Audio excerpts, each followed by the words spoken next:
video, magluluto tayo ng sinampalukang manok.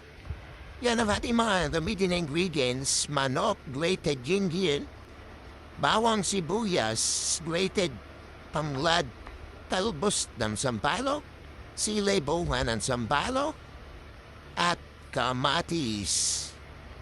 Yan ang ating mga gagamitin. And pakulaan natin yung buwan ng sampalok. Yan ang gagamitin natin pampasim, guys. Napakasarap yan.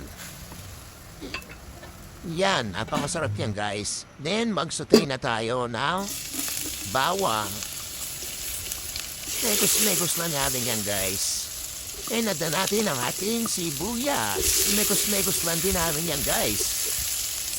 At ang ating grated ginger na magpapabango at magtatanggal na nansa ng ating manok. Pati ang ating grated tanglad. Then nada natin ang ating kamatis. At na rin natin ang ating manok. Megos-megos lang natin yan, guys. Hanggang sa lumamas ang kanyang natural aroma. Yan, napakasarap niyan, guys. At na tayo ng patis para humapit na yung lasa sa manok. Megos-megos lang natin yan, guys. Yan. Then, add na tayo ng magic sarap. MSG, black pepper. Yan, megos-megos lang. Napakasarap niyan, guys, lalo sa tagulan na panahon. Then, add na natin ang ating chicken cubes. Megos-megos lang ulit natin, guys. Then, add na natin ang ating magic water. Yan, at kumukulo na ang ating sabaw. Add na natin ang ating katas ng buwan ng sampalok. Yan, napakasarap yan, guys, at napaka-healthy. Add na rin natin ang ating talbos ng sampalok. Yan talaga ang mambibigay ng napakasarap sa sinampalukang manok, guys.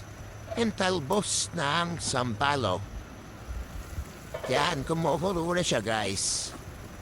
Megos-megos lang natin yan, guys. Tikman na natin, guys, kung mag-a-adjust pa tayo sa lasa. Yun, nakulangan ako sa halat at nandad ako ng patis. Megos-megos lang, guys. Yan, napakasarap niyan.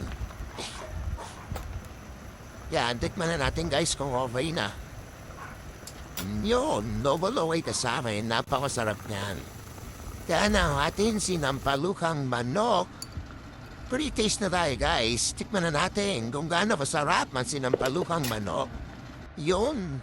Thank you for watching.